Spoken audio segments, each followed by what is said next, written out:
Lalu,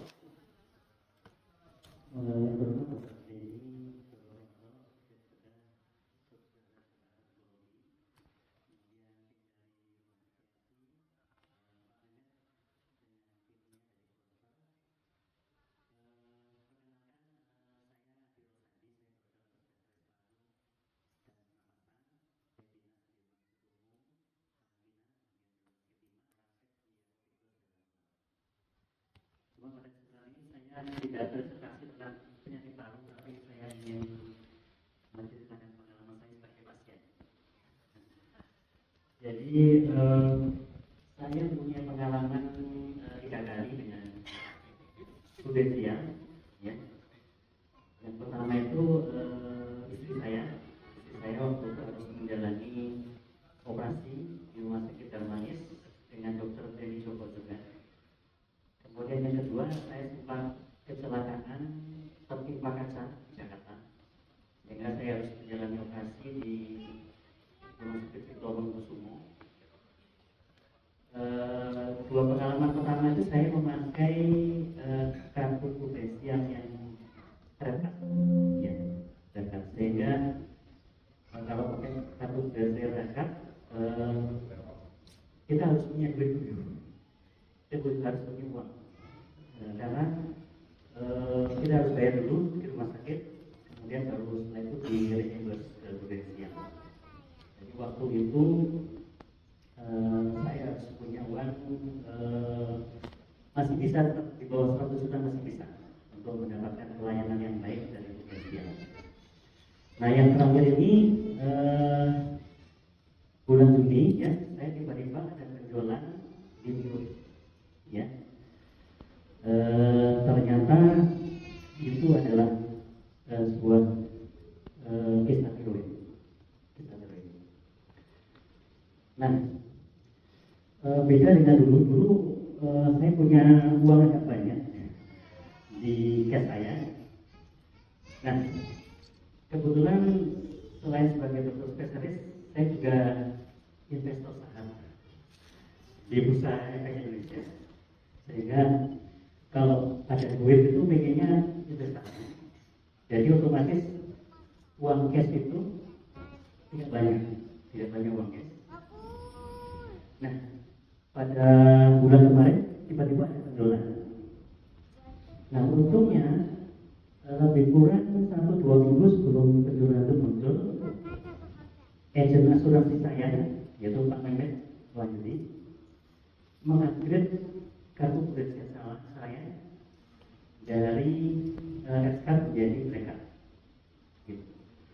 Sehingga waktu itu begitu ada benjolan, pertama saya mikir, waduh, saya harus ketemu dokter ini. Saya harus bertanya dengan beliau, karena beliau ini dokter yang sangat humble, ya, rendah hati, sangat ramah. Sehingga waktu pertama kali saya ditanya ke beliau sangat, istri saya sangat puas. Dan kemudian saya ingin segera ketemu dokter ini. Yang kedua, saya agak bingung waktu itu, karena saya tidak punya banyak uang cash saya, karena uang saya investasikan di Bursa Efek Indonesia. Tapi oh ya, saya sekarang sudah punya kartu Black Card, ya, Black Card. Sehingga saya hubungi Pak Mehmet, saya tenang aja Pak, mudah-mudahan nanti bisa ditangani dengan cashless. Akhirnya pada waktu itu hari Jumat akhir bulan Juli saya langsung ke EMC, masuk EMC. Perjanjiannya dengan staf administrasi di EMC itu sangat mudah, bisa lewat telepon, bisa lewat WA, sehingga saya langsung dijadwal untuk ketemu dengan dokter Denny di hari Jumat. Setelah ketemu dokter Denny, setelah diperiksa USG, kemudian nomor standar dan sebagainya, saya disarankan untuk melakukan tindakan pengangkatan kista dan ablasi. Kemudian setelah itu hari Senin, saya masuk ke rumah sakit EMC. Di rumah sakit EMC, alhamdulillah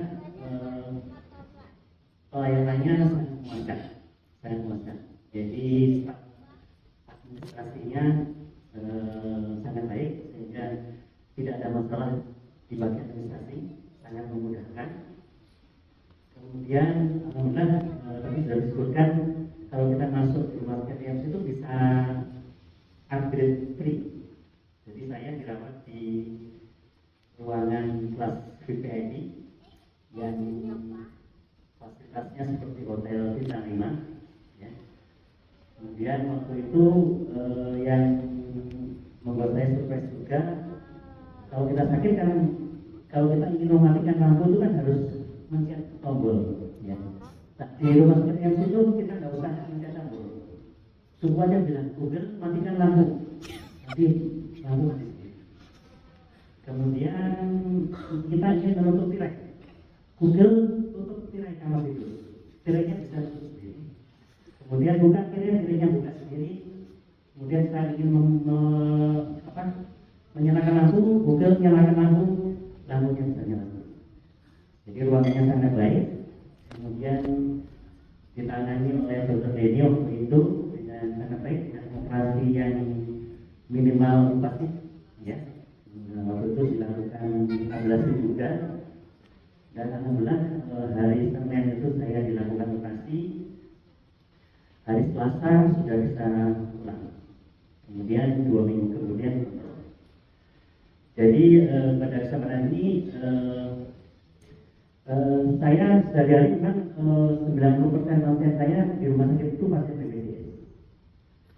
Jadi memang di samping kita mempunyai asuransi BPJS, kalau kita ingin mendapatkan pelayanan yang lebih baik, ya memang kita harus satu mempunyai asuransi yang baik, ya. Yang kedua, asuransi yang baik yang selalu siap membantu, ya. Dalam hal ini Pak Menkes sama Ibu Dewi itu selalu siap membantu. Kemudian punya dokter yang baik, nah, dalam hal ini Dokter Denny. Kemudian punya rumah sakit yang luar biasa. Jadi seperti itu. Jadi dengan mempunyai asuransi yang baik, agen yang baik, rumah sakit yang baik, dokter yang sangat mumpuni, maka kita bisa mendapatkan pelayanan kesehatan yang sangat baik dan sangat memuaskan. Dan dengan seperti itu semua kita bisa menjadi sehat kembali. Mungkin itu saja yang bisa saya share Bapak Ibu sekalian. Mudah-mudahan bermanfaat. Terima kasih kepada Pak Menkes sebagai hasil asuransi yang saya.